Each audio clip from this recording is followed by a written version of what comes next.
On my 18th birthday, my mother, who had been saving money for a long time, took me to a hotel for a meal. Coincidentally, we ran into the eldest daughter of the Smith family, who was also celebrating her birthday. The moment I saw her, a barrage of comments suddenly appeared before my eyes. Here it is, the first meeting of the real and fake heiresses. The female lead still doesn't know she's the true daughter of the Smith family and is actually envious of the supporting female character.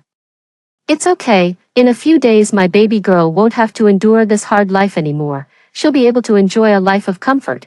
It's just a pity about the female supporting character. She had to turn to the dark side and ended up married off to an old man, tortured to death. Well, there's no helping it. As soon as the female lead returned, she stole everyone's affection. It's only natural for the female supporting character to turn dark. I silently watched the Smith family's young lady, who wore a gentle smile as she shared the cake in her hands with all the staff present. The next day, I chose to leave the city with my mother. When I saw Kathy again, it had already been 7 years. She sat across from me, smiling as she closed the cooperation agreement in front of her. I've reviewed the cooperation agreement, and there are no issues. I hope this collaboration goes smoothly. For a moment, I didn't snap back to reality.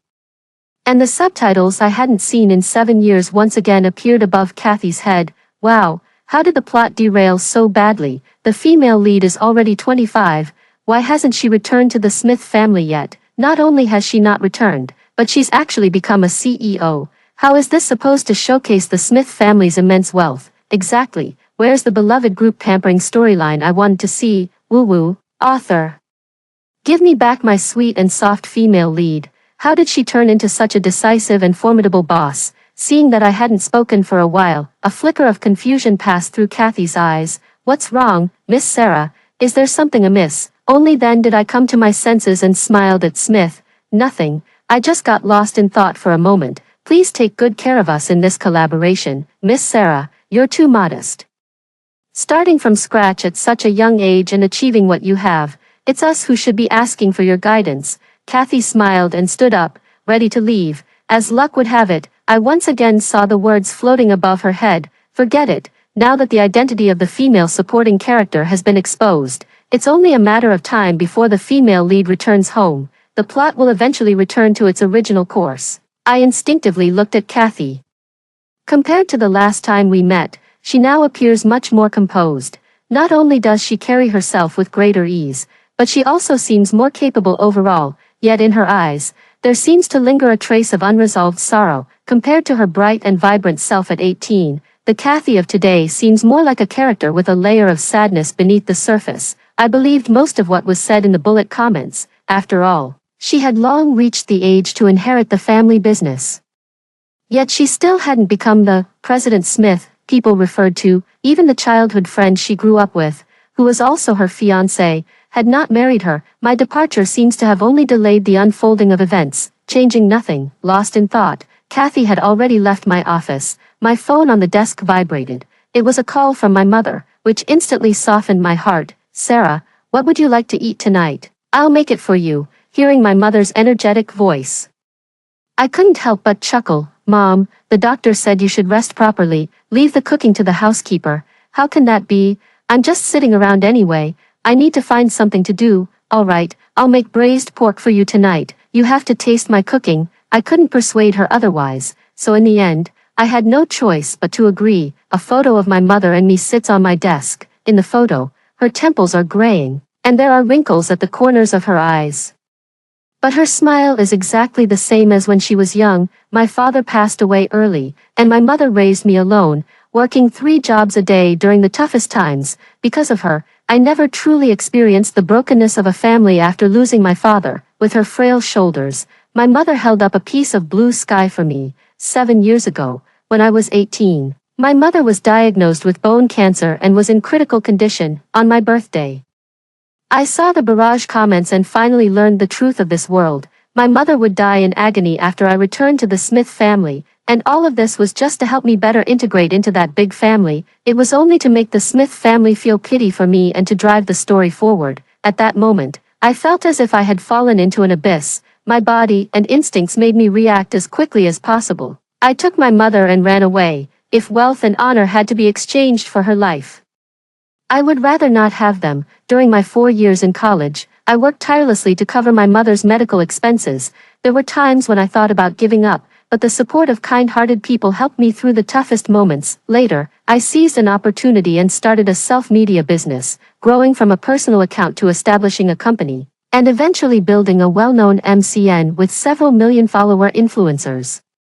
I thought I should have escaped the gears of the plot, at least, that's what I believed before I met Mrs. Smith. The weekend mall was bustling with crowds. I had originally brought my mother out to buy a few pieces of clothing, but I never expected to run into Kathy and Mrs. Smith. Not far away, Kathy was holding several shopping bags, her head lowered as if lost in thought, and standing opposite her, Mrs. Smith furrowed her brows, unable to hold back her complaints. Kathy, I don't mean to criticize, but how could you make such a basic mistake? I've told you more than once that when you're out in public, you represent not just yourself, but also the reputation of the Smith family. Have you forgotten everything I said to you before? After all, it's not the bloodline of our Smith family, it's just not the same. Mrs. Smith's words were harsh, carrying a clear tone of reproach, and Kathy just said softly, "It was my oversight, I apologize, Mother."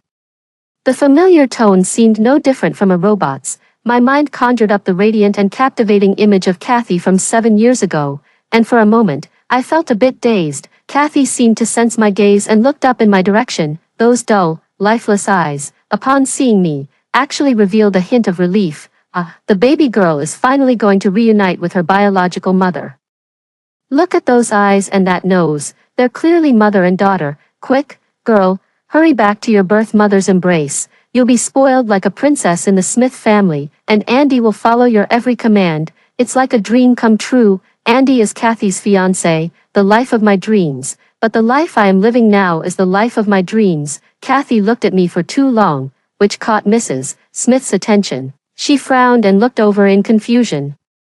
But her gaze stopped the moment she saw me, as the bullet comment said, "Mrs. Smith and I do look alike, especially the eyes, which are almost identical." I could clearly feel my mother's body gradually stiffening beside me. At this point, silence was not the best option. I took the initiative to step forward and greeted Kathy with a smile. "Miss Smith, what a coincidence." Kathy was about to speak but was interrupted by Mrs. Smith. Her voice trembled, and upon closer listening, it carried a hint of ecstasy. "Child, what is your name?" Mrs. Smith's eyes were red, but I found it hard to empathize. "And she is my mother." Only then did I show an understanding expression and nodded to Mrs. Smith. "Long time no see, Mrs. Smith. My name is Sarah, but if you don't mind, you can call me Sarah." Sarah, what a lovely name." Mrs. Smith took a slight step forward, as if she wanted to say something, but I didn't have the patience to listen. "Miss Smith, Mrs. Smith.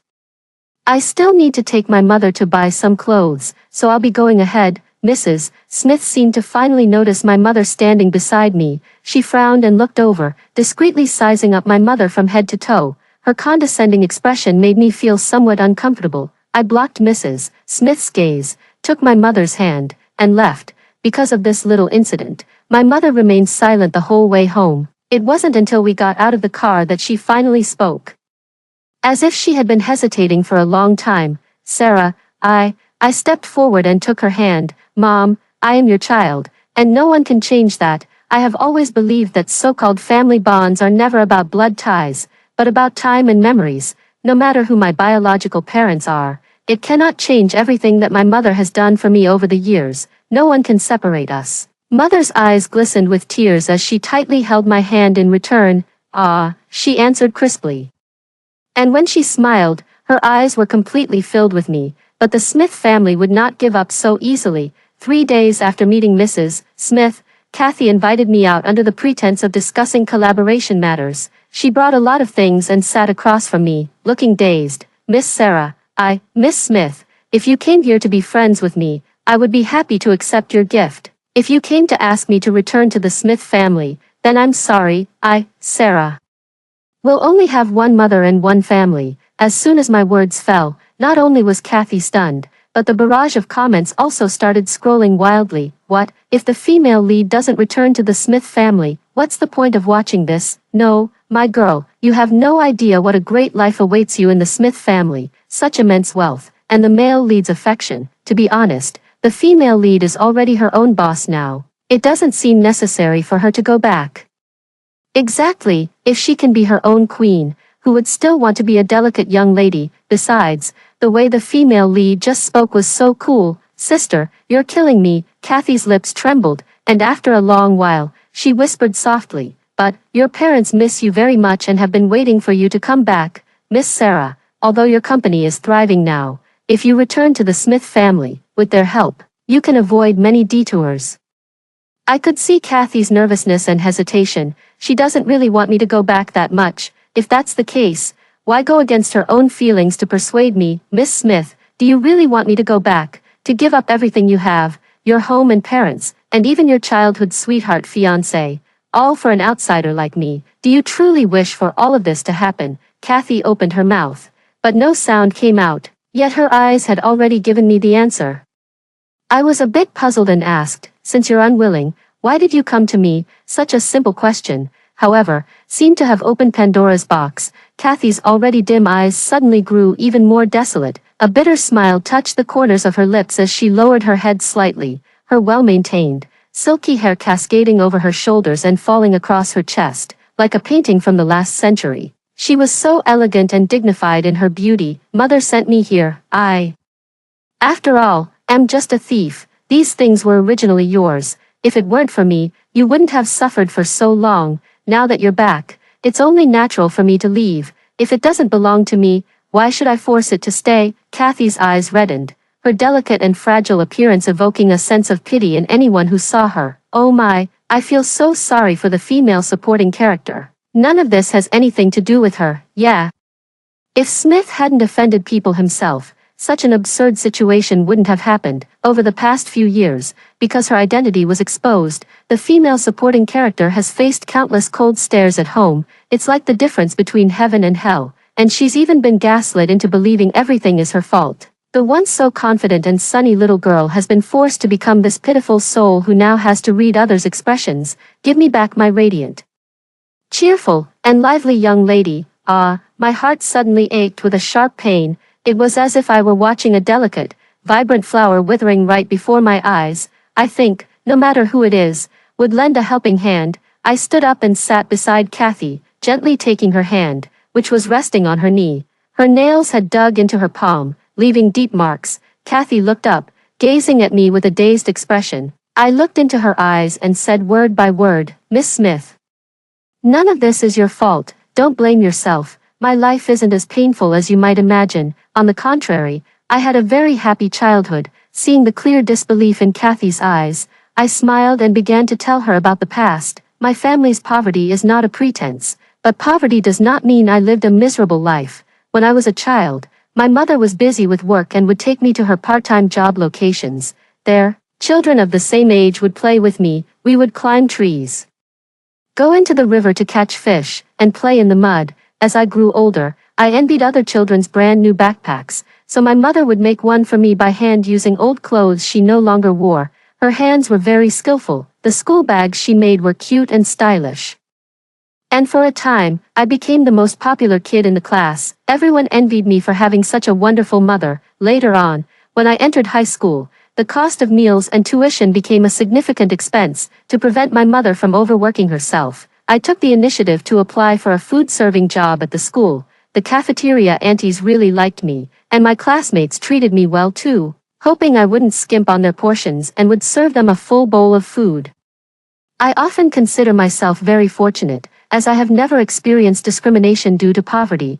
I have encountered many kind-hearted people who have filled me with hope for this world, and my mother taught me that spiritual impoverishment is far more terrifying than material poverty. Did anyone notice the supporting female character's expression? I'm about to cry. She may be the daughter of a wealthy family, but from a young age, she was enrolled in all kinds of etiquette classes and never had a proper childhood. It's safe to say these things have both advantages and disadvantages. Sigh, I feel for her. They claim to love her, but the Smith family only sees her as a tool. Even the puppy she loved as a child was thrown away. Growing up, she realized she had endured so much hardship for nothing, while the true heiress who appeared out of nowhere gained everything. It's no wonder she went mad. I looked at Kathy, who had remained silent the whole time. Her sparkling eyes were full of longing and curiosity. But first and foremost, she is herself, and only then is she Miss Smith. Kathy, would you like to come home with me? I ignored Kathy's refusal and forcibly brought her back home. When my mother saw her,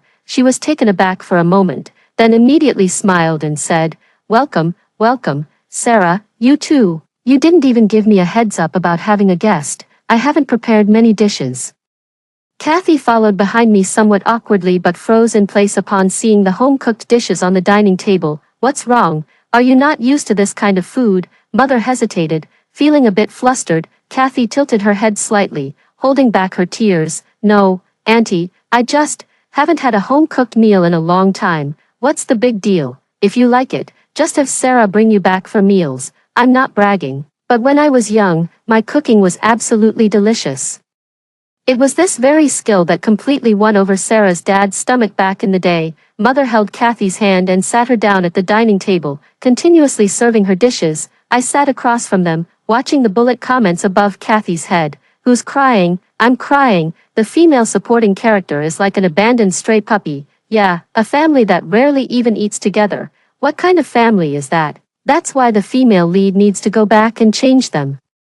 It's precisely because of the female lead's sunny personality that they gradually come to understand the true meaning of family. But what about the female supporting character? Isn't she their family too? No one responded to this comment. It was as if from the moment Kathy's identity was exposed, she was no longer a member of the Smith family. But clearly, before this, she had always conducted herself with the restraint befitting a Miss Smith. After dinner, the three of us sat together on the sofa watching TV. Several times when I was laughing heartily with my mother, I caught Kathy's distant, unfocused gaze. It wasn't until late at night that she received a call from President Smith and hurriedly left. Before leaving, I walked Kathy to the door. "Miss Sarah, thank you for today. It's been a long time since I've been this happy."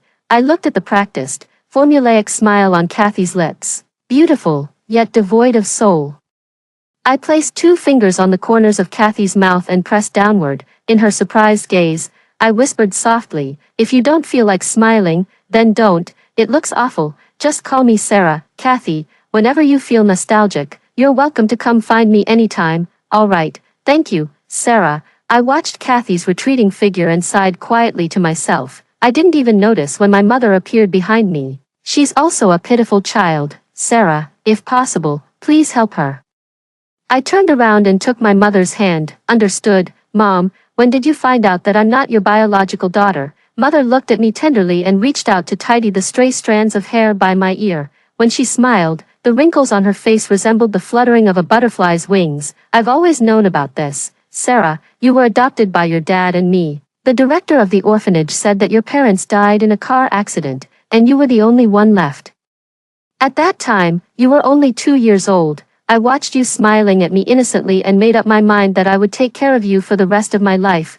Fortunately, I kept my promise." As she spoke, tears welled up in her eyes, and I had long been in tears. I held her hand, remembering the time right after my father passed away. So many matchmakers came to our door, wanting to find a good home for my mother, but she turned them all down, raising me alone. All because she was afraid I might be bullied. For a child with whom she shares no blood relation, who can say she is not my true mother? Perhaps because Kathy failed to bring me home, Mr. and Mrs. Smith became anxious. They actually sent Andy directly to find me. This was my first time meeting Andy. I have to say, he truly lives up to being the protagonist in a novel. He is indeed handsome, especially when wearing a suit, looking exactly like the refined scoundrel people often talk about. "Mr. Andy, is there something you need from me?" Andy sat across from me, calmly sizing me up, and said with a smile, "Miss Sarah, I presume you already know your true origins. I came this time at the request of your uncle and aunt to ask when you plan to return." Andy's tone was very confident, as if he was certain I wouldn't refuse the wealth that was being handed to me. I didn't answer his question, but instead asked in return, "I heard that Mr. Andy and Miss Smith are engaged. If I go back, how will Miss Smith handle the situation?" Andy thought for a moment, but only briefly. "Since you're going back, it's only natural that things should be returned to their rightful owner. Uncle and aunt have raised Kathy for so long, she has nothing to complain about. Does she really expect everything to remain the same as before?" Perhaps noticing my unpleasant expression, Andy added, "Of course, if you're unwilling, I believe uncle and aunt would be willing to send her away. Miss Smith has been with you for over 20 years, and you still have the heart to do this. Andy didn't catch the sarcasm in my tone and laughed as he said, if it weren't for that accident back then, this kind of relationship should have been yours. What's the problem? He and Kathy grew up together since childhood, and now he's asking me if there's any problem. Ridiculous. I don't want to continue talking to Andy anymore, and I look towards the small door in the office. Kathy, did you hear that? Your beloved fiancé. What did he say? Andy's face suddenly changed. Kathy slowly pushed the door open, revealing a deathly pale face. She stood there, silently watching Andy, saying nothing yet seeming to say everything. Andy's body stiffened for a moment. But he quickly snapped back to reality. Miss Sarah, what do you mean by this? Ever since parting ways with Kathy back then, I have been trying to persuade her to leave the Smith family. Kathy always refused, as if she still had some lingering feelings. So when my assistant told me that Andy had come to see me, I had Kathy hide in the small room, wanting her to see Andy's true nature clearly. Nothing much. I just feel a connection with Kathy. Some things need to be seen clearly. Kathy's face was pale, and tears could faintly be seen in her eyes. She seemed to want to say something, but the words caught in her throat, and she couldn't utter a sound. I genuinely feel for her, my poor female supporting character. Just because she's a supporting character, does she have to endure all this? Why, when reading the novel, I thought the male lead's favoritism toward the female lead was really sweet, but now seeing the female supporting character like this, it's so heartbreaking. I've known since childhood that I was going to marry this man. We grew up together as childhood sweethearts, but now I hear him say without hesitation that he wants to abandon me. Who could bear this? Female lead, please save our beautiful, strong, and tragic female supporting character. Andy looked somewhat disheveled, and after abruptly standing up, the sharpness in his gaze toward me had dulled a bit. Miss Sarah, today's lesson has been quite enlightening for me. Andy, he turned and left immediately, completely forgetting about the so-called tutoring and etiquette. It wasn't until Andy had completely left that I walked over to Kathy's side. Are you okay? A trace of loneliness appeared on Kathy's face. I had already guessed it long ago, but I always held on to that last glimmer of hope. Sarah, you can see them too, right? Those bullet comments. I was taken aback, and Kathy's eyes grew increasingly sorrowful. 7 years ago, I already knew everything about my identity, your identity, all of it, but I lied to myself, telling myself there was always room for compromise, that this was my life, not a novel written by someone else. Over these years, I tried so hard to please them, to be the best version of myself. I thought if I did that, I could change everything, but nothing changed. Sarah, I couldn't change anything. Tears fell from Kathy's eyes. This was the first time I had seen her cry, silently. Just shedding tears continuously, making anyone who saw it feel a sharp pain in their heart. I dared not imagine how helplessly Kathy had watched her life move toward its predetermined outcome over these past few years. I was afraid you would come back, afraid that I would truly become what the comments said. Sarah, that note from 7 years ago, it was from you, wasn't it? 7 years ago, I learned from the bullet comments that Kathy's identity was exposed because Mrs. Smith was in a car accident. She wanted to donate blood but discovered that her blood type did not match either Mr. or Mrs. Smith's. I reminded Kathy not to let Mrs. Smith drive recently, just to avoid this plot, but it turned out to be useless. I stepped forward and gently embraced Kathy. No, Kathy, we are not characters in a novel. Look, my mother survived, didn't she? Everything can be changed. Believe me, I will help you. This world has never been about so-called true and false heiresses. A week later was the anniversary celebration of the Smith Group. I also received an invitation. As soon as I stepped into the venue, I immediately felt the intense gaze. Looking up, I saw Mr. Smith and Mrs. Smith staring at me in a daze, while Andy stood beside them, his gaze toward me particularly complex. I didn't walk over. Instead, they took the initiative to approach me. Sarah, Mrs. Smith's voice trembled as she tried to take my hand, but I stepped back to avoid it. President Smith, Mrs. Smith.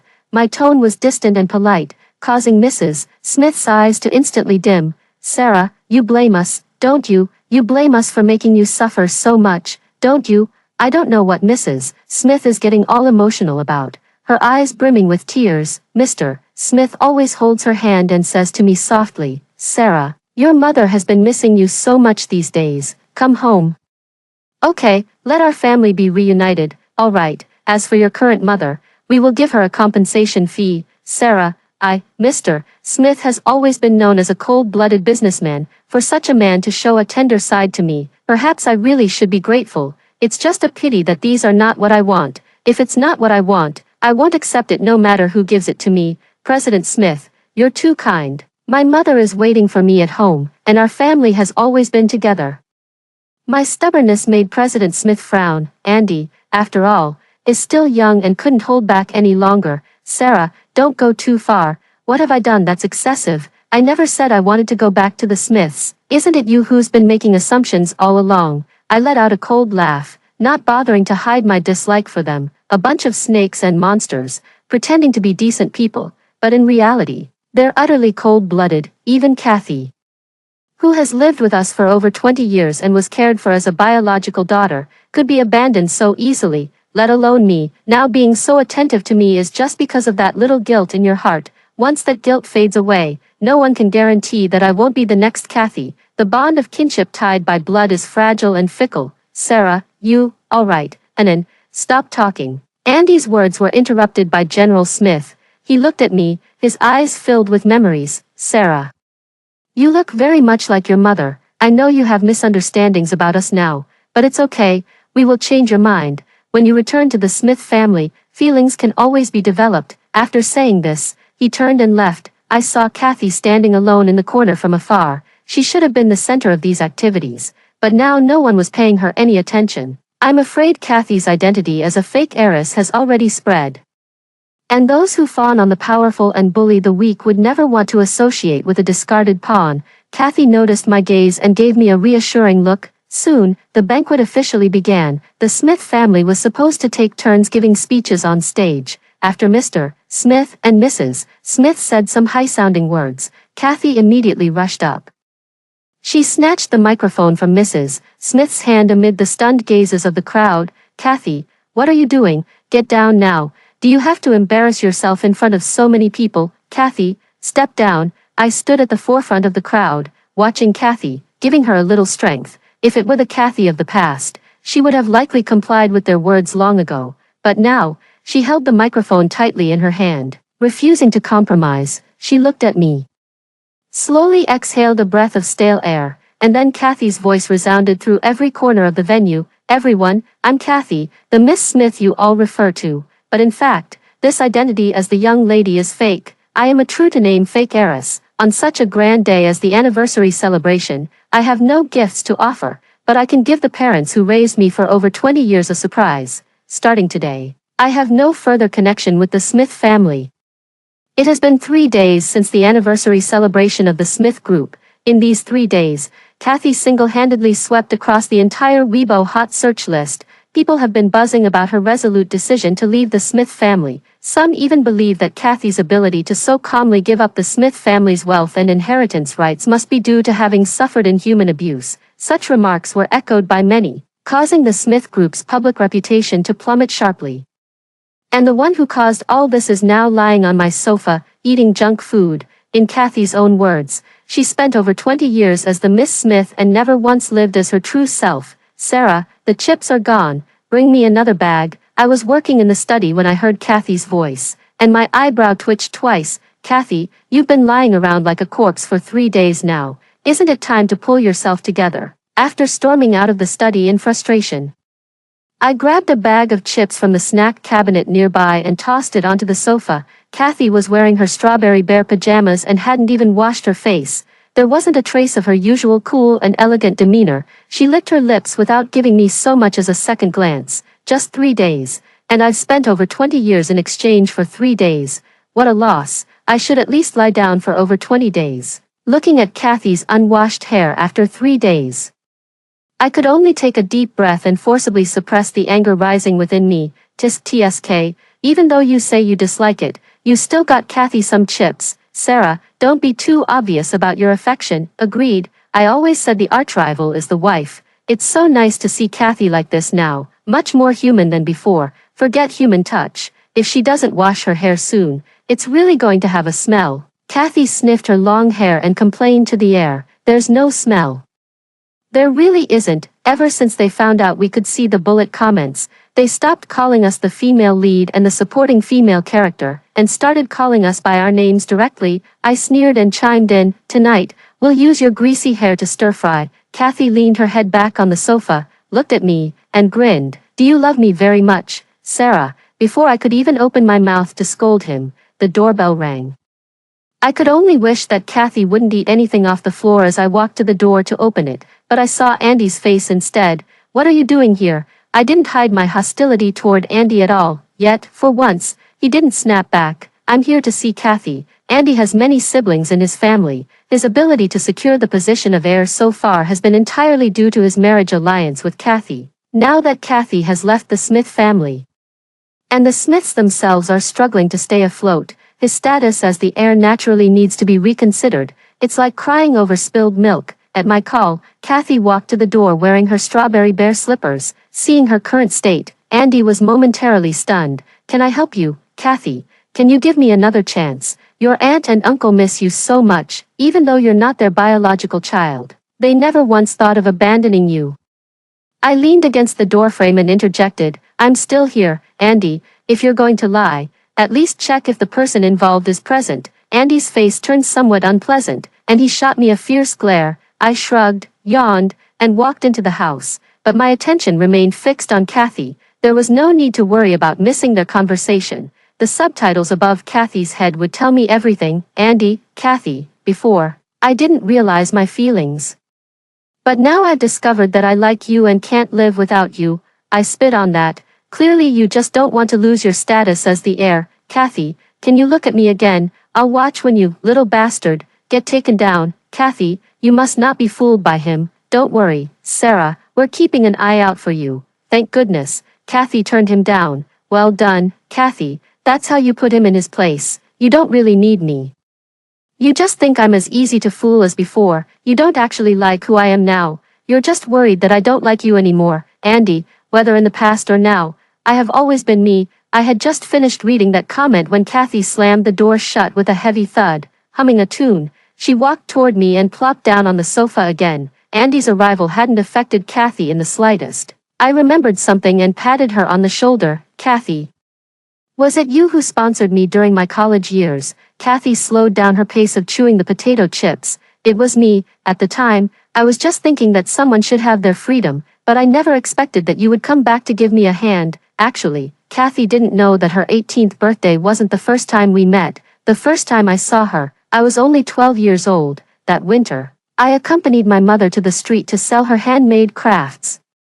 The weather was cold, and there weren't many people on the street, so business wasn't very good. I crouched by the roadside, bored and counting ants, when I saw a car speed past me, then reverse back. A girl wearing a lace-trimmed princess dress stepped out of the car, her clean little leather shoes tapping the ground as she bought everything from my mother's stall. My mother kept thanking her, but the little girl just smiled and wished us a happy new year. That day, I watched her walk away for a long, long time, thinking I had seen an angel. That year, my mother used that money to buy me a new set of clothes. It was the warmest winter day I had ever experienced. I once told myself that when I grew up and had money, I would help those in need, just like her. So, the one who pulled Kathy along was never me, but her own self from many years ago.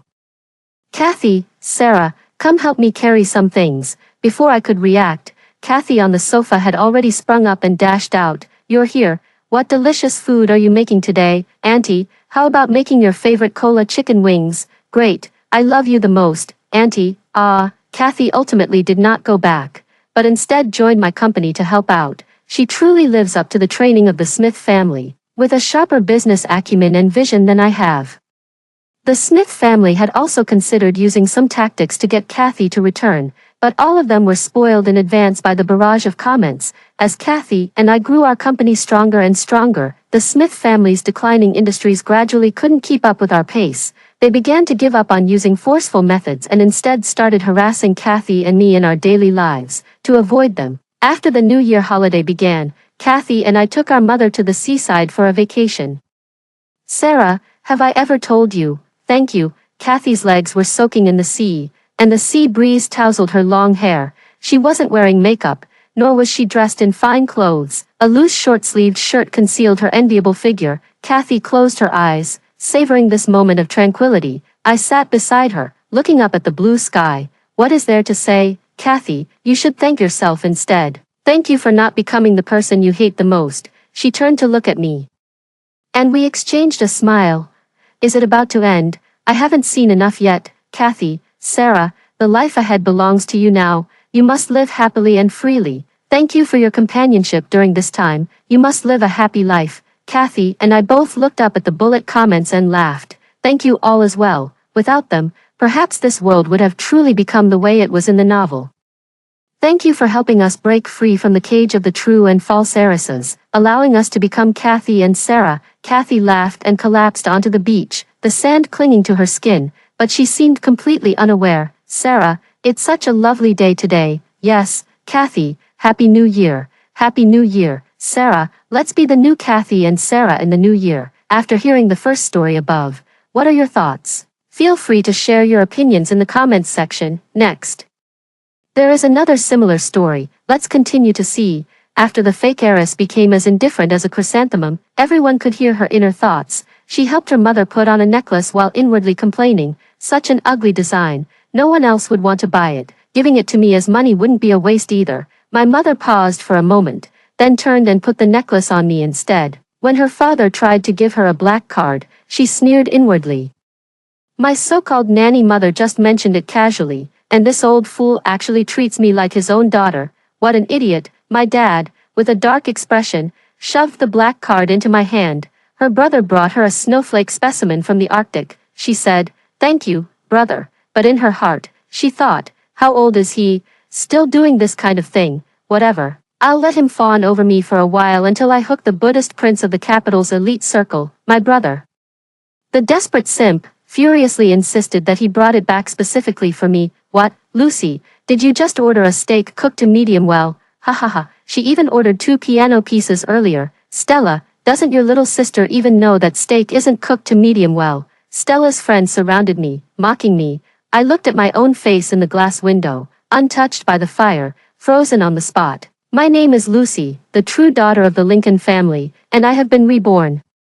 In my previous life, the fake daughter Stella appeared as pure and unpretentious as a chrysanthemum. She pretended to befriend me, but in reality, she dressed me in gaudy reds and greens, making me look tacky and unsophisticated. Under the pretense of broadening my horizons, she took me to high-end venues without teaching me any social etiquette. She would wait for me to make a fool of myself before gracefully stepping in to save the situation. All the prominent figures in the city praised Stella, the adopted daughter of the Lincoln family, for her purity and serene demeanor. Unaware of the city folks' tricks, I foolishly believed she had my best interests at heart and treated her like my own sister. In contrast to Stella, I appear even more vulgar and unrefined. My biological parents' and brother's attitude towards me also took a sharp turn for the worse.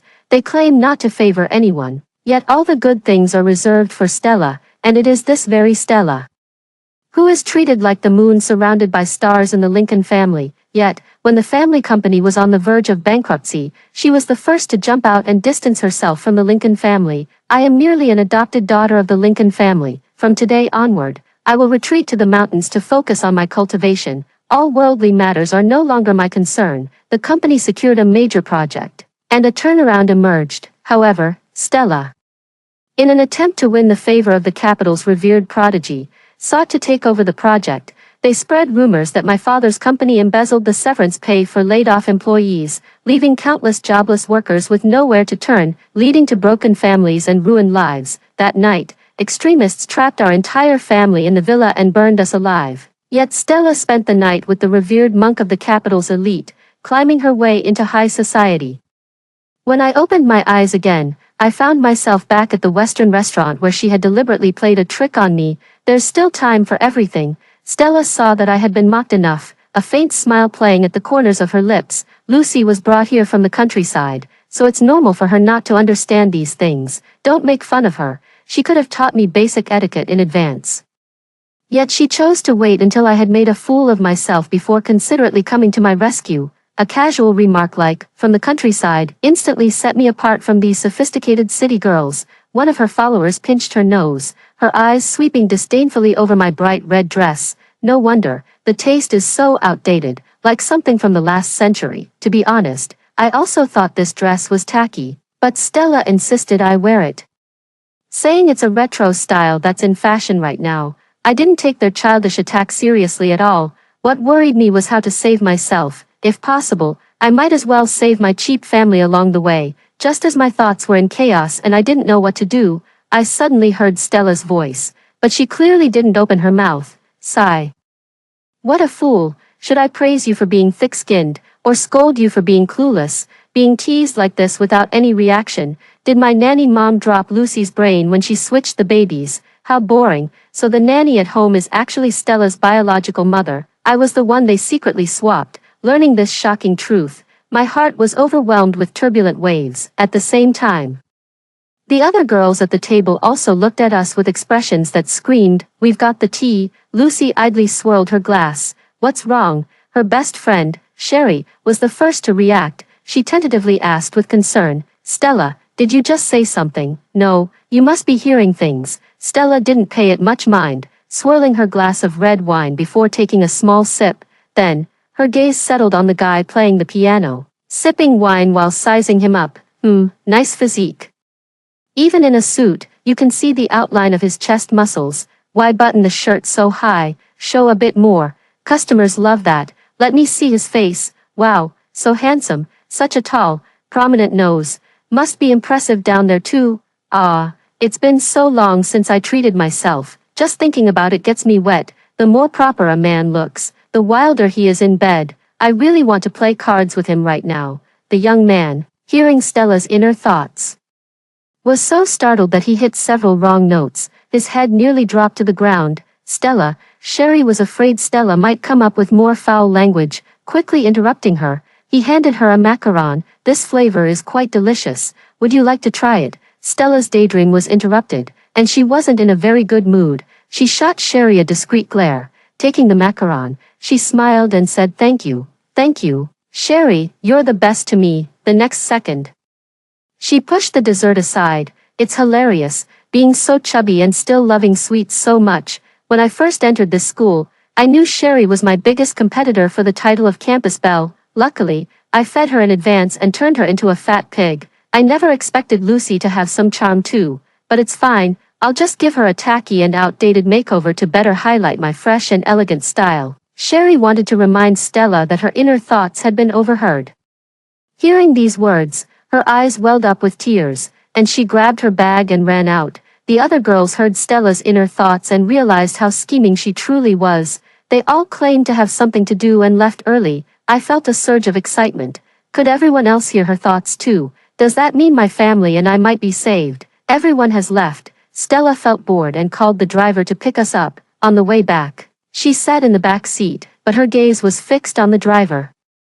Hey, although he's not as handsome as the piano guy and is older, mature men have a unique charm. The driver's wife is pregnant recently, so he must be feeling quite frustrated, right? Forget it, I can't hold back anymore. I comfort myself secretly from behind. They probably can't see. Thinking this, Stella reached her hand under her skirt.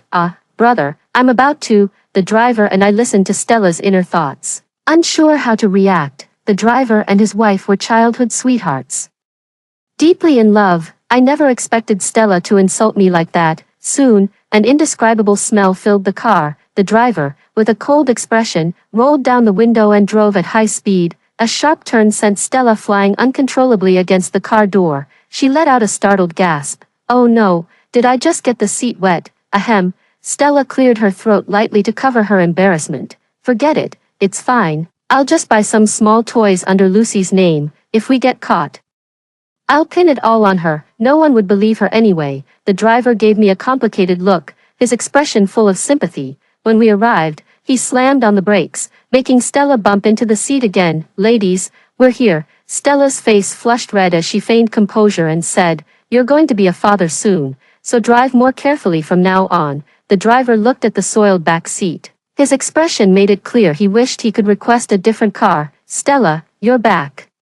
Come take a look at this jade necklace I just bought at the auction.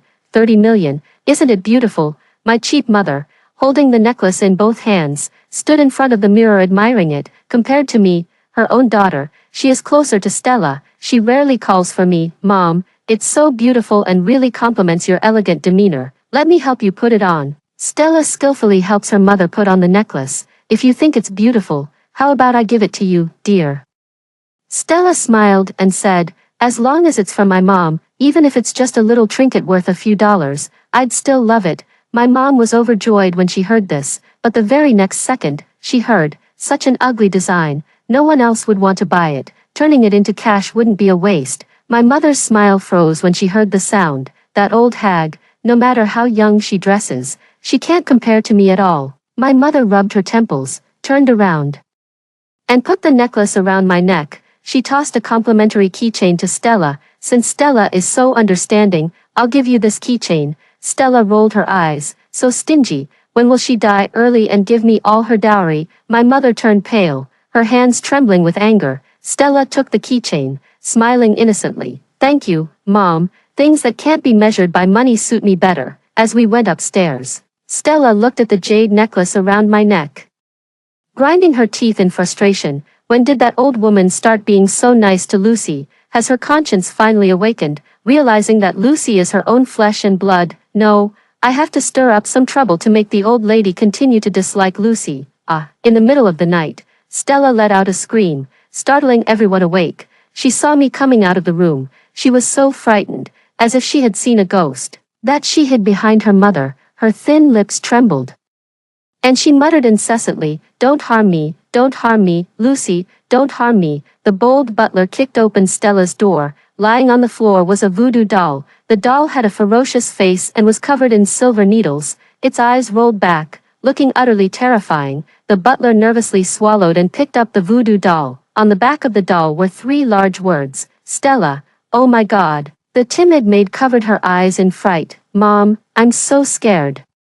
Stella was getting more and more into her role. She threw herself into her mother's arms. While crying, she added dramatic details. Mom, I know I'm not your and Dad's biological child. Lucy is your real daughter. Her eyes welled up with tears, red from crying, as she cautiously stole a glance at me, as if she were afraid of me. But I grew up by your side since I was little, so I feel closer to you. Stella covered her mouth and sobbed quietly. Don't blame Lucy either. Put yourself in her shoes. If I were Lucy, I would feel resentful too. Her words instantly threw me into the center of a storm. She insisted that I was jealous of her, harboring dark thoughts, and capable of cursing others. The servants and Mom are looking at me differently, but Mom, who had already overheard Stella's inner thoughts, had a flicker of doubt in her eyes. She looked at me and asked softly, Lucy, what's going on? I crossed my arms and watched this farce coldly. It's always like this, no matter the truth. Compared to me, the biological daughter who was found and brought home later,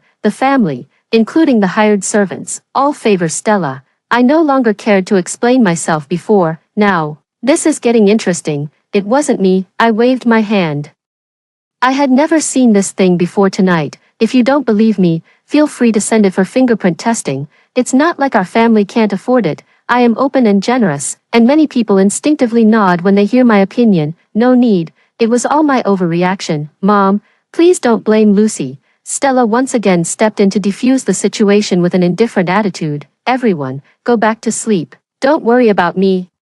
She was the one who woke everyone up in the middle of the night, and now she's the one showing concern and telling everyone to rest. She really gets to play both the villain and the hero all by herself. The servants, already exhausted, muttered quietly upon hearing Stella's concern. Lucy can't even compare to a single strand of Stella's hair. It's just that she's not likable herself, and she even cursed Miss Stella. She made everyone lose sleep. Isn't that just too mean, Stella? Seeing her scheme succeed, couldn't hide her delight. Just as everyone was yawning and preparing to go back to their rooms to sleep, the empty villa suddenly echoed with a cold laugh. Ha ha ha. Everyone was so frightened that their eyes widened and all drowsiness vanished as they searched for the source of the sound. In the end, they discovered it was their beloved Miss Stella, but she clearly didn't open her mouth. Tears were still welling up in her eyes, yet the voice was piercingly clear.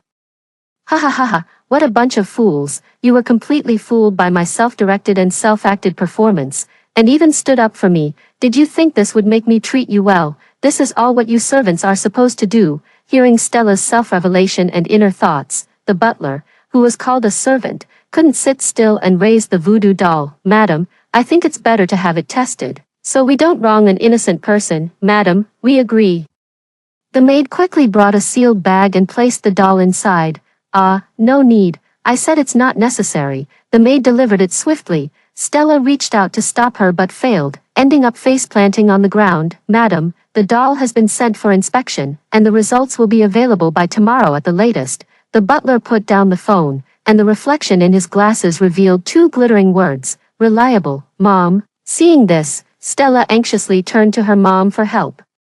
My mom held her forehead, interrupting Stella's spellcasting. Stella, are you scared? Hearing her mother's concern, Stella breathed a sigh of relief. She covered her chest and nodded with a hint of grievance. My mom walked into her bedroom and looked around. That's true, this room is a bit too big. You're timid, so it's normal to feel scared. Lucy, my mom suddenly called my name. Are you scared? I shook my head. I'm not scared. All right. Lucy's room is small. You two should switch rooms.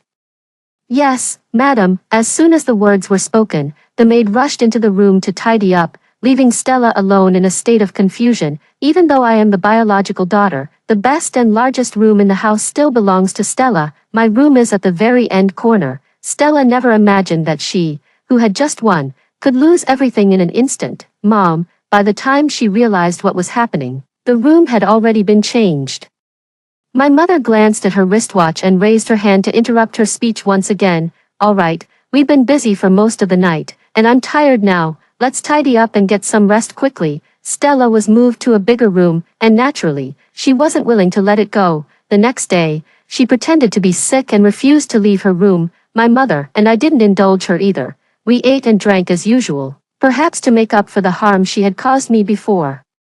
She kept sending me gifts in various ways. The latest clothes, shoes, and bags filled the entire dressing room. Lucy, do you like this sports car? Lucy, doesn't this set of jewelry suit you perfectly? Lucy, come keep me company while I put on a face mask. I accepted it all, just a bit politely. Thank you, Mom. She reached out, wanting to touch my face, but stopped mid-air, sensing my distance. She teared up with a hint of self-blame. She whispered with a sob, "It's all my fault as a mother."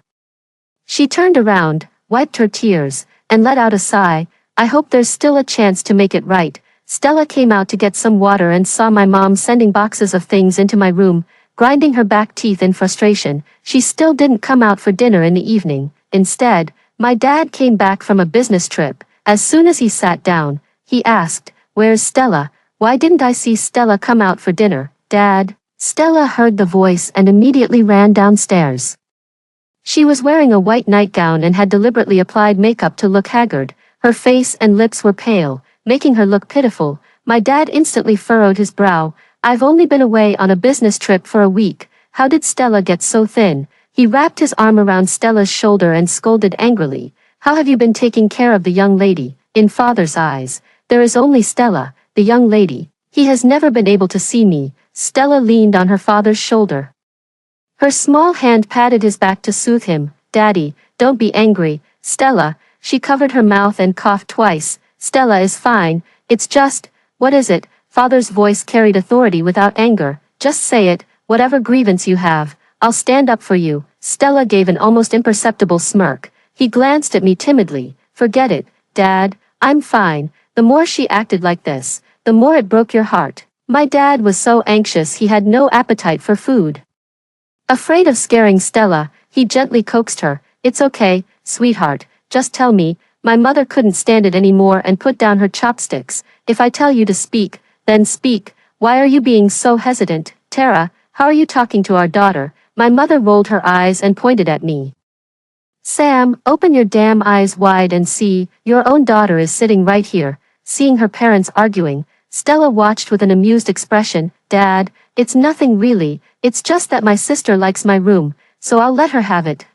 Before my father could stand up for her, the maid beside her burst into laughter. "What are you laughing at?" Stella saw that it was the maid who had always been very kind to her. He breathed a sigh of relief. The maid tugged at the hem of her apron.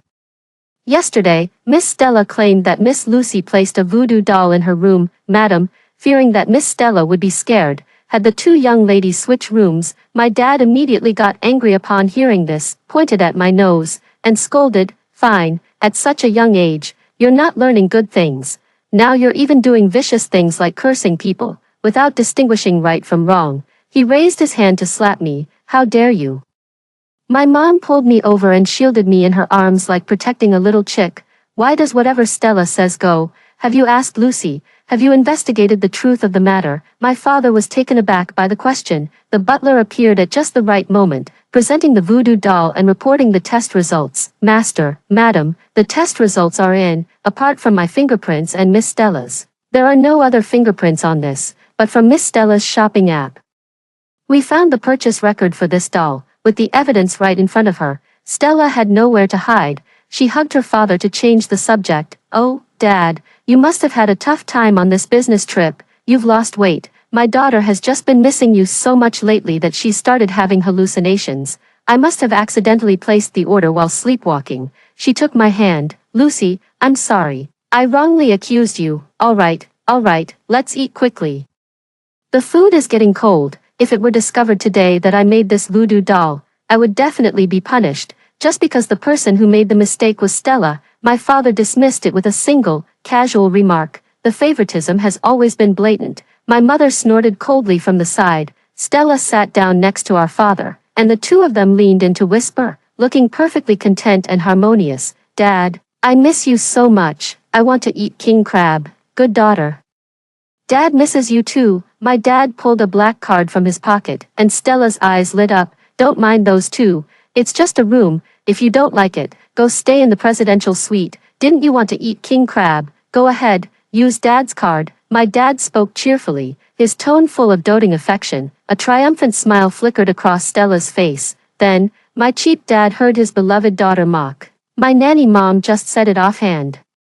And this old fool actually treats me like his own daughter. What an idiot." At this, both my dad's and my mom's faces turned as black as the bottom of a pot, especially my dad. His face was not only black but also tinged with green. "Thank you, Dad." Stella sneered inwardly but smiled sweetly on the surface as she reached for the black card. She tugged twice but couldn't pull it out. Instead, my dad yanked her off balance. Stella widened her eyes, looking confused. She tentatively called out, "Dad." My dad scratched his head. He then handed the black card to me. "Lucy, I just remembered. I haven't given you any gifts since you came back home. Take this black card and spend it for now." Stella couldn't understand how the duck that was already in her mouth could still fly away. That evening, she called her biological mother. "Two of circles. Hello, who is it? Spit it out if you have something to say." Stella's biological mother was the nanny of the Lincoln family. Back then, after picking up Sam, who was drunk from discussing business, she deliberately spoke ambiguously, making Sam think he had done something wrong to my mother. My dad has always raised Stella as his own child, to avoid complications. My dad also gave Stella's mother a large sum of money to ensure she would never show up again. However, over the years, Stella's biological mother, who loves playing mahjong, has already lost most of the money. Stella rolled her eyes. "It's not like anyone wants to look for you anyway.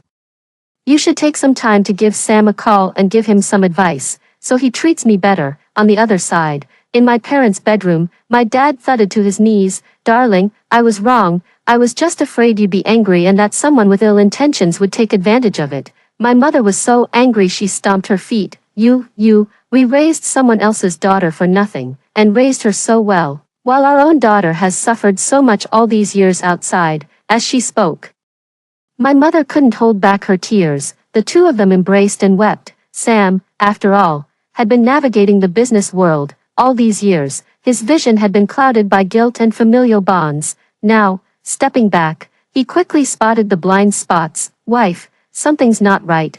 Why is it that right after our daughter went missing, we ended up adopting the nanny's child? Let's not alert anyone yet. We should start with the nanny, follow the clues, and uncover the truth from back then." My dad said we shouldn't alert anyone. His heart is biased all the way to the Pacific Ocean. "Lucy, help Dad take a look at this project." "How is it, Lucy? Come with Dad to attend a forum." My brother is deeply devoted to scientific research and has realized that I am the true heir to the family business. My father intends to involve me in company affairs, and I'm happy to accept. It's never wrong to learn more. And all of these used to be Stella's exclusive domain. People are always insatiable. Having experienced the best, settling for the ordinary feels like the greatest injustice. Now, Mom and Dad treat Stella even better than they treated me back then, yet Stella still feels unsatisfied, seeing how much better Mom and Dad were treating me. She couldn't hold back and called her brother. Her brother Leo is famously known for doting on his little sister. At the university sports meet, Leo treated all the teachers and students to milk tea and drinks. He really gave Stella a lot of face. Everyone knows that Leo is a doting brother. It's just that he only dotes on Stella as his sister, not me. Even if he came to the sports meet, he didn't even glance at me. Leo was on a scientific expedition in the Arctic, but Stella called him back with just one phone call. When he returned, I was sitting in the living room watching TV with my parents. We had originally invited Stella to join us. She insisted on taking a small stool and sitting pitifully in the corner. My brother was instantly furious when he saw this scene. "What are you doing, brother?" Stella's eyes welled up with tears as she bit her lower lip. Brother," called out with immense grievance. "Brother, don't say that, Stella. Stella is fine." Leo's eyes were filled with heartache. Not even having time to put down his things, he rushed over to protect Stella. "I've only been gone for a short while. How could you treat Stella like this? Lucy is your biological daughter, but Stella is also the one we watched grow up. How can you be so biased to this extent?" Faced with my brother's questioning, my parents and I looked at him as if he were a fool. Stella's mindset is toxic. In her heart, no matter what my brother does, he will always be the future heir of the family. She only sees the Lincoln family as a stepping stone, with the goal of marrying into a better family, so she believes that with the protection of my brother, the heir, she has nothing to fear. My brother's performance was exactly what she wanted. "No matter what you do, Stella is my sister." When my brother said this, his face was slightly flushed. He likes Stella, due to the ethical norms between siblings. He hesitated to break the window paper. He could only protect her in the role of an older brother. He took out the snowflake specimen from his bag. "This is a specimen made from Arctic snowflakes. A gift from your brother." "Wow, thank you, brother." Stella pretended to be pleasantly surprised. Before my brother could even feel happy, he heard her inner thoughts. "How old is he? Still doing things like this? Whatever. I'll let him fawn over me for a while before I reel in the Buddhist prince of the capital circle." My brother widened his eyes, his face full of disbelief. His little heart gently broke. My brother, in a fit of desperate rage, rushed past Stella. He shoved it into my hand. "Lucy, when I was on the scientific expedition in the Arctic, I just knew you would love it. That evening, Mom, Dad, and my brother mysteriously called me into the conference room, holding a family meeting without Stella. Have any of you heard any strange sounds lately?" "Yes, I think I can hear Stella's inner thoughts. I never expected her to be so vicious behind that seemingly well-behaved facade, and to think we treated her so well." Watching as each family member grew increasingly indignant, I spoke calmly. "And that's not all. In the future, while interning at the company, she'll withhold the severance pay for laid-off employees, causing the company to go bankrupt and cutting ties with the Lincoln family. Finally, to win the favor of the Buddhist master in the capital circle, she'll spread rumors about us embezzling public funds, trapping our entire family in the villa where we'll be burned alive by extremists." The amount of information is overwhelming, leaving everyone in the family speechless. They don't understand the things about the future, but considering that something as unbelievable as mind reading exists, they are willing to believe me. Mom wrapped her arm around my shoulder. "The top priority is to quickly kick this troublemaker out of our home. That's easy enough. We've raised her for so many years and have already gone above and beyond our duty. Besides, she's already an adult. I'll have my secretary draft a termination of relationship agreement right away." My dad took out his phone and called his secretary. "Wait, it seems like it's too late." My brother opened his phone and handed it over. "Look at this." Stella was live streaming from her family's villa.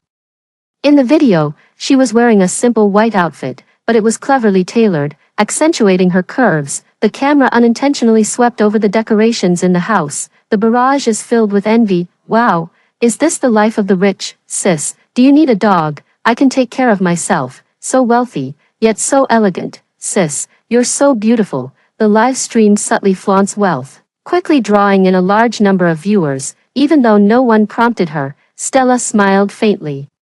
"Not really, I'm just lucky enough to have been adopted by the Lincolns. My adoptive parents raised me very well, even after taking their biological daughter back. they still treat me. She deliberately revealed the painted bruises on her leg, lowering her head as if comforting herself. She said, they have always been very good to me. Her brave smile made her fans feel even more heartbroken for her. Sister, you're just too indifferent. If you don't fight for what's yours, you'll easily get bullied. Exactly. How can they just ignore their adopted daughter when their biological daughter returns? Lincoln Corporation is, after all, a major group. If they treat you poorly, sister, just let us know, we'll stand up for you. Stella noticed the change in her family's attitude toward her and, in a desperate move, resorted to extreme measures, using live streams to put pressure on the family. What do we do now?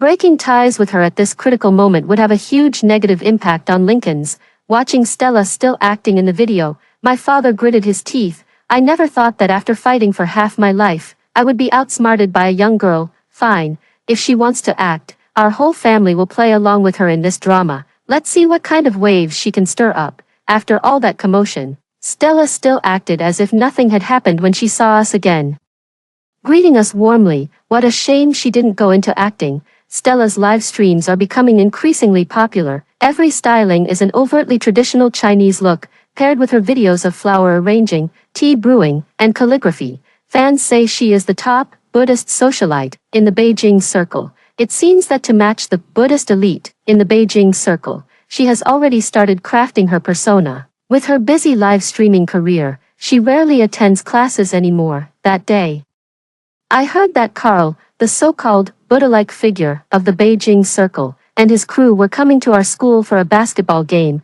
Stella appeared gracefully, wearing a cool, backless little dress. Oh my god, isn't that Stella, the goddess? Wow, the goddess looks even better in real life than she does on her live streams. Facing the admiration of her classmates, Stella smiled faintly, maintaining her school belle persona, as serene as a chrysanthemum. I'm sorry, a boy, holding a bouquet of flowers, accidentally bumped into Stella. Everyone immediately started gossiping and watching the drama unfold. As expected of Stella, someone confessed to her right after she started school. Please no, will goddess Stella agree to it? Hearing the discussion, the boy's face turned bright red. I was wondering why it looked so familiar. Isn't this the guy who was playing the piano at the Western restaurant the other day? Stella didn't recognize him, pretending to be reserved.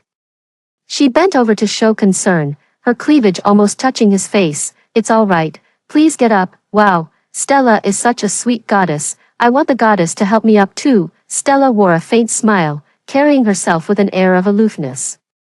Basking in the crowd's adoration, she's quite good-looking and has a decent figure, but publicly confessing like this is just too foolish, isn't it? If I accept your confession, how else am I supposed to reel in these fools? Hey, but we can exchange contact info later and have some fun in private. Hearing what the goddess was really thinking, the people around couldn't help but cast shocked glances. Before anyone could process it, that boy walked towards me with a red face. Lucy, thank you for playing 2 piano pieces that day. His Adam's apple bobbed as he nervously said, I like you, Lucy. Can you go out with me? I was stunned. Stella was stunned. Everyone present was stunned. Who would have thought that being mocked for playing 2 piano pieces that day would lead to such a fate? This is hilarious. Stella even reached out to take the flowers. It wasn't even meant for her. Ha ha ha, people. Being too narcissistic isn't good. Stella didn't know that her inner thoughts were heard by everyone. She just thought others were jealous of her. Lifting her proud head, she turned towards the Buddhist prince of the capital circle. Her main target today was the Buddhist prince of the capital circle. Seeing her successfully strike up a conversation with Carl, my heart gradually eased. Everything was proceeding according to the original plan. I took the boy who confessed to me to a quiet place. Thank you for your feelings, but I don't have any thoughts of dating right now. I'm sorry, and no problem. Anytime you want to date, you can come find me. The boy lowered his head, offered the flowers, and was adorably shy. Suddenly, a large hand snatched the flowers away before I could. Tisk, can't you tell she's rejecting you? I looked up and saw a handsome, unrestrained face. That person looked at the flowers in his hand with disdain. This taste is on par with my old man's. Finished with your confession? If you're done, then hurry up and leave. Don't disturb my sleep here. It was only then that I noticed someone was sleeping on the bench behind the tree shade. Before I could even apologize, that person had already pushed past the boy in front of me. Hiss, what a waste of such a handsome face. his personality is just awful, isn't it? June 12th was Sherry's birthday party. Sherry invited many classmates. But she didn't invite Stella. Stella thought she was Sherry's best friend. So she didn't need an invitation. Pushing the cake, uninvited. Sherry, happy birthday.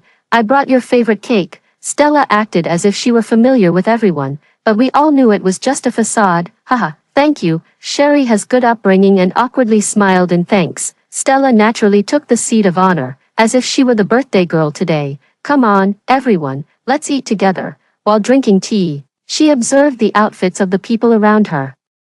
What has that damn girl Sherry been doing to lose so much weight? Stella got all dressed up by her mom, and she looks this good. Even my former little sidekick is kind of cute now. This won't do. You all need to be chubby, tacky, and ugly to make me look fresh and elegant. Luckily I brought hormone-laced cake. Eat up and turn into pigs. Hearing Stella's inner thoughts, we girls exchanged glances with each other. Should we start a cake fight? Sure. As we spoke, we grabbed Stella's cake and forcefully shoved it into her mouth. So you enjoy harming others, become a pig yourself. The cake battle was intense and exhilarating, with Sherry and I putting in the most effort, settle old and new grudges all at once. After it was over, the two of us were in the bathroom, looking at the cream all over each other, laughing uncontrollably. Sherry grabbed my hand. Lucy, thank you for finding me the nutritionist and fitness coach. You're too kind. This is what the Lincoln family owes you. Sherry gave me an address. Here, this is the bar Jack often goes to. He's a shady character, so be careful. Compared to Carl, the much-talked-about Buddhist prodigy of the Beijing Circle, Jack, the king of chaos, is actually the more capable one. His personal technology company has been growing strongly in recent years, though the public is unaware of it. Private bar. With lights sweeping across, everything becomes surreal and dangerous. Brother Jack. What are you looking at so intently? Following the sound, I went to investigate. I gaze into a pair of deep eyes. It's that rude guy from that day. I reached out my hand and introduced myself. Lucy, there's a deal on the table. Are you in or not? Jack raised an eyebrow slightly, a faint smile playing at the corner of his mouth. On what grounds do you think I would talk to you? I smiled and picked up the wine glass in front of him. I'm just a common person who only cares about benefits. Cooperate with me, and I guarantee you won't lose out. Humph, Jack smiled, snapping his elegant fingers. The music and lights instantly stopped. The people in the venue tactfully left. The large room was left with only Jack and me. You could hear a pin drop. Jack is tall, has a good figure, and when he's serious, he can be quite intimidating. I swallowed and pretended to stay calm. Aren't you tired of being constantly overshadowed by that hypocritical Beijing socialite who wants it all? I can help you secure the new project funded by France. The French project is a government-led policy initiative, a guaranteed success. Essentially, whoever secures it will have financial security for life, and for generations to come. Jack's eyes lit up. Interesting. No one knew what happened that night. All they knew was that Jack, who had a notorious reputation, unexpectedly walked a girl home. He had always kept his distance from women and had a volatile temper for so many years.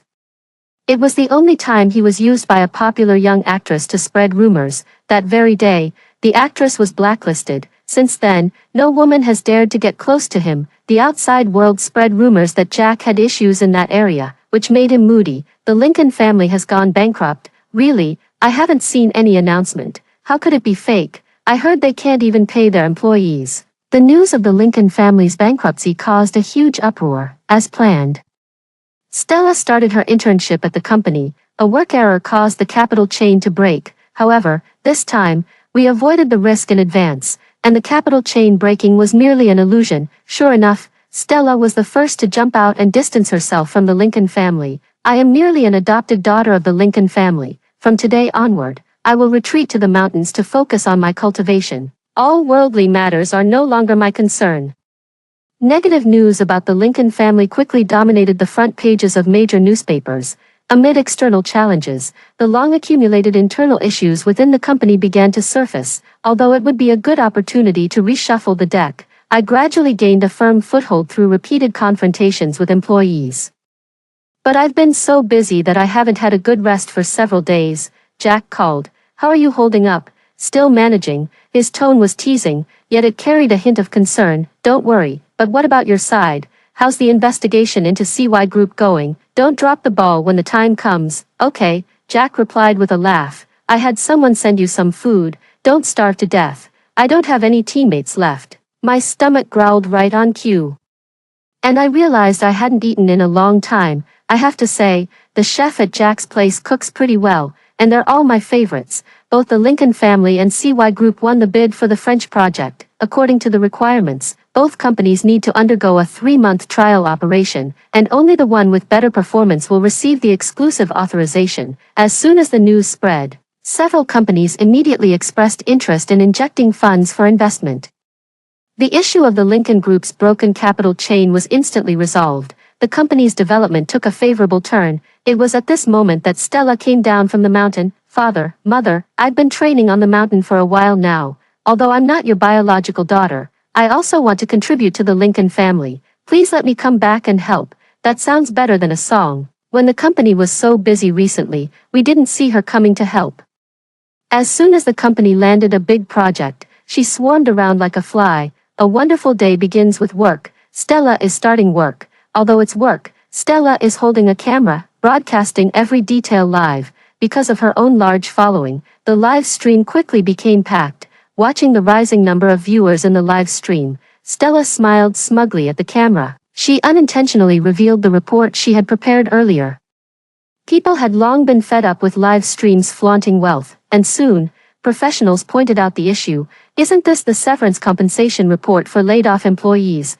Why is the compensation amount incorrect? I heard that Lincoln embezzled the compensation funds, causing many families to be ruined. Public opinion quickly intensified. Several investors also withdrew from the projects in France. The Lincoln Group is in crisis once again. In the evening, reporters encountered Stella and Carl having dinner at a restaurant. A handsome man and a beautiful woman, both portraying a Buddhist persona. Facing the reporter's interview, Stella first feigned surprise, then looked at Carl with a shy expression. Miss Lincoln, I heard you were previously the adopted daughter of the Lincoln family. What are your thoughts on the Lincoln Group doing such a thing? Stella gently shook her head. I've long told Mom and Dad that one must have a conscience.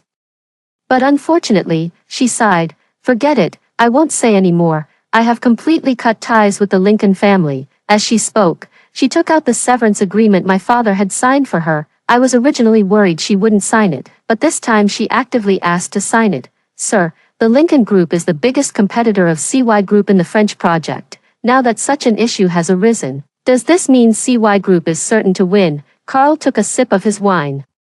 I never do anything I'm not sure of. The live interview was edited and shared across various platforms, and the interaction between Stella and Carl had netizens exclaiming, what a perfect match, so sweet. Jack and I sat on the rooftop, watching the two disgusting faces on the big screen, seeing them so happy. Why do I feel so annoyed? I raised my glass and clinked it against Jack's. Don't worry, the best is yet to come. The higher you're lifted, the harder you fall. Jack looked at me with a playful glint in his eyes. Lucy, you've changed. I take a sip of wine. Isn't it good? Ha ha ha ha ha. Jack laughed heartily. Good, it's great. Cheers. We clinked glasses under the moonlight. Pleasure working with you. Online, a rather inconspicuous small live stream is broadcasting a day of mountain experience. Suddenly, the camera shifts, aiming at the two figures in the bamboo grove. Truly, the sky as a blanket, the earth as a bed, lost in passion. Oblivious to heaven and earth, the provocative scene instantly attracted countless onlookers. As the camera zoomed in, the two individuals were unmistakably Carl and Stella, who had been the talk of the town lately. Oh my God, didn't they set up a cold and aloof persona? This is way too wild, isn't it? I can't even look. It was just a live sex scene, nothing too serious, until Stella gasped and said, Ah Chen. I helped you spread the rumor that the Lincoln family embezzled the compensation funds. When are you going to marry me? Carl let out a low growl. Don't worry, baby. Once the project in France is finalized, I'll give you a wedding of the century. The two were still lost in their passion, unaware that the world outside had already changed. At the same time, the Lincoln family publicly released a fully transparent list of their assets, accepting public oversight. The CY Group that Carl had engaged turned out to be a fraudulent company with no actual business operations. The trial collaboration between the French project and CY Group was terminated. Jack's investment in Lincoln's project won the bid in one fell swoop. The entire company was cheering. Everyone was hugging each other, almost knocking me over. Fortunately, Jack firmly pulled me into his embrace. Congratulations, the surroundings were noisy and bustling. But all I could hear was his whispered congratulations in my ear, accompanied by the heartbeat. Something was awakening. Impossible, this can't be. Stella rushed over like a madwoman, only to be firmly restrained by security. Her clothes were disheveled, her hair a mess, and she completely disregarded her appearance. Dad, Mom, brother, I'm your Stella, we are family, you can't just abandon me. My dad was so angry he kept grunting. Who said we're family? Didn't you insist on signing the severance agreement? Before Stella came, she had looked for Sherry, but Sherry simply refused to see her. She also sought out Carl, the Buddha of the Beijing circle. Unfortunately, Carl, seeing that she had lost her usefulness, immediately kicked her out. After all, Carl has power and influence, so he quickly had the unfavorable videos about him removed from the internet. Stella wasn't so lucky. The remaining videos were all of her without any blurring. Carl even arranged for Stella's videos to be released in order to suppress his own scandal. Mom, please beg Dad for me. Stella's nanny mom came today to ask for money. Stella saw her and rushed forward as if grabbing onto the last straw. The nanny, feeling embarrassed, shook her off. The sound of police sirens blared. Several police officers restrained Stella. You are suspected of leaking major commercial secrets and illegally misappropriating others' property.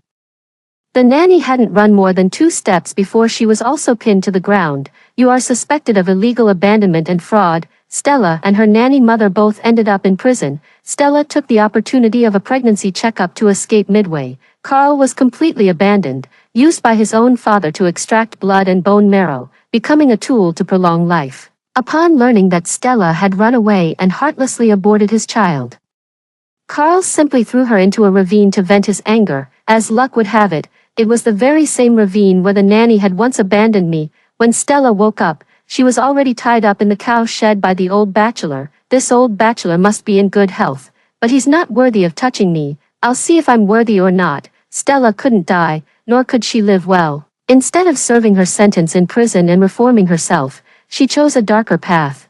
But I won't be soft-hearted. Because if I hadn't run away back then, the one living that kind of life would be me. The company is now officially under my management. My brother didn't want to get involved in the company's affairs and went traveling in Xinjiang. My life has finally gotten back on track. When I was first brought back to the Lincoln family, they didn't treat me very well, but it's not bad either. The watershed of life is in the amniotic fluid. Being born into a wealthy family is already fortunate enough. This is also why, even after returning home and being treated that way, I still refuse to leave, because as long as I'm at the Lincolns, I have the best resources. They didn't like me because I had no value back then. Only when you have value yourself will you stop being anxious about gains and losses. Instead of begging for others' mercy as if it were a favor, seize every opportunity to climb up. I married Jack. On one hand, his family is very wealthy. On the other hand, his physical stamina is truly impressive. Sometimes, at the break of dawn, I find myself pondering, who exactly said he wasn't capable? Lucy, don't think about anything else. Think about me. Damn it, there's no way I'm going to work this morning. I always thought that Jack and I were in a marriage of convenience without any feelings, until I saw his diary. When I discovered I had been reborn, I had only one thought. I must protect Lucy. The company developed a mind-reading detector. We secretly implanted a chip in Stella while she was getting her hair done, hoping this time it would help Lucy. You fool, you don't even know how to reject someone. What kind of flowers are those? A man with such poor taste is not worth it. Lucy, I saw Lucy today, but she doesn't remember me. I'm so angry. She clearly saved me when we were kids and told me she would marry me when we grew up. Memories flash back. I remember now. Back then when I ran away, I incidentally rescued a little boy along the way, to encourage him to run out of the mountains. I even told him I would marry him once we got out. That little boy turned out to be Jack. We can hear Stella's inner thoughts, and it's all Jack's doing. The diary continues. Forget it. If you don't remember, then you don't remember. I'll remember for you. Today, I married Lucy and brought her home. My wife smells so good. Another day of loving my wife. Tears fell without me even realizing it. Turning around, I found Jack standing right behind me. I wrapped my arms around his waist. You fool, why didn't you tell me? What on earth were you thinking? Jack gently stroked my hair, took out a small detection chip, and placed it on his own chest. Lucy, I love you. After hearing the two stories above, what are your thoughts? Feel free to share your opinions in the comments section. Looking forward to hearing from you. If you like this story, don't forget to like it, share it, and subscribe to my channel. See you next time.